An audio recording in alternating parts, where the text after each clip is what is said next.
शक्तिपात के माध्यम से कुंडलिनी जागरण के संबंध में कुछ प्रश्न और उनके उत्तर। अभी तक तो हमने प्रसव कर्म का वखान किया है, कृपया उसकी अंतर्लीलाओं की बात करें। गुरु महाराज, मैं वही कहना चाहता हूँ, ये नामकरण किस आधार पर लिया गया है, ये तो उसकी व्याख्या के लिए है।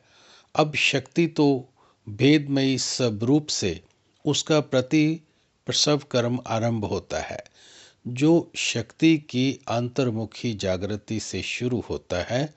इसका क्रियावती, कलावती तथा वर्णमयी नाम फिर भी रहता है, किंतु उसकी क्रियाएं अंतर्मुखी हो जाती हैं। मनुष्य के शरीर तथा इंद्रियों के माध्यम से जो क्रियाएं करती है, मनुष्य उसे अभिमान वो अपना कर्म समझ लेता है। जागृत शक्ति इस अभिमान को हटाकर अपनी क्रियाशीलता प्रकट कर देती है, किंतु उसकी क्रियाशीलता संचय के स्थान पर संस्कार क्षय की दिशा में घूम जाती है।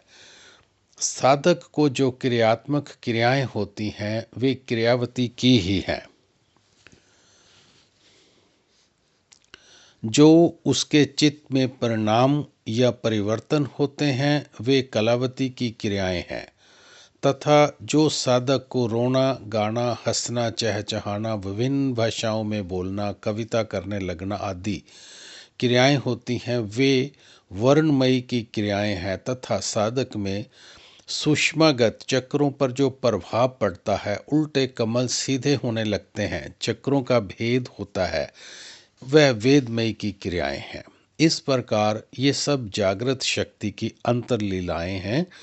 जगत में भी करती है तो सब कुछ शक्ति ही है, जगत में भी करती तो सब कुछ शक्ति ही है, पर जीव उसे पहचान नहीं पाता। ये पहचान पहले अंतर में होती है। पहले भगत ईश्वर को भी अपने से भिन्न मानता है, उसे बाहर देखना चाहता है। जागृति के पश्चात ईश्वर अंतर में प्रत्यक्ष होने लगता है, उसकी लीलाएं भी प्रत्यक्ष हो जाती हैं। प्रश्न: क्या शांति कला, विद्या कला आदि क्या है? गुरु महाराज, शक्ति किस प्रकार संपादित होती हुई एक के पश्चात एक तत्वों का निर्माण करती हुई जगत के रूप में प्रकट हुई, यह सृष्टि कर्म समझाया जाता है।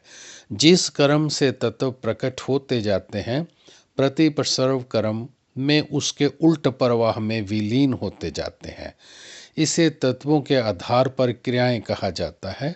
सामान्यतः लोग संख्या कथित 24 तत्वों से ही परिचित हैं, किंतु तत्वज्ञ महापुरुषों ने उससे ऊपर 12 तत्वों की और गणना की है। शिव तथा शक्ति दो तत्व सामान्यतः कला, शांति से भी अतीत के अंतर्गत है। इस स्थिति में शक्ति शिव में विलीन रहती है।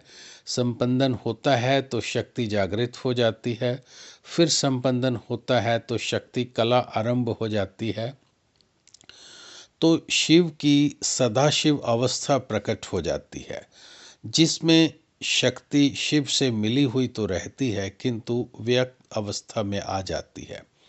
फिर संबंधन होता है तो शक्ति शिव के आधार पर ही पृथक प्रकट हो जाती है। ये शक्ति की ईश्वरीय अवस्था है। फिर संबंधन होता है तो ईश्वरीय शक्ति जगत निर्माण के लिए उन्मुख हो जाती है। शक्ति के इस स्तर को शुद्ध विद्या कहा गया है।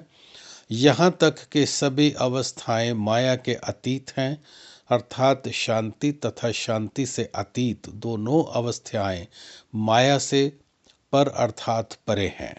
इसके पश्चात शक्ति माया में प्रवेश कर जाती है। शक्ति माया के अंतर्गत आकर शुद्ध भी बनी रहती है, अर्थात माया का उस पर कोई प्रभाव नहीं होता। संपंदन चलता रहता है तथा शुद्ध विद्या केवल विद्यावत हो रह जाती है। इसके पश्चात के संबंधनों को विद्या कला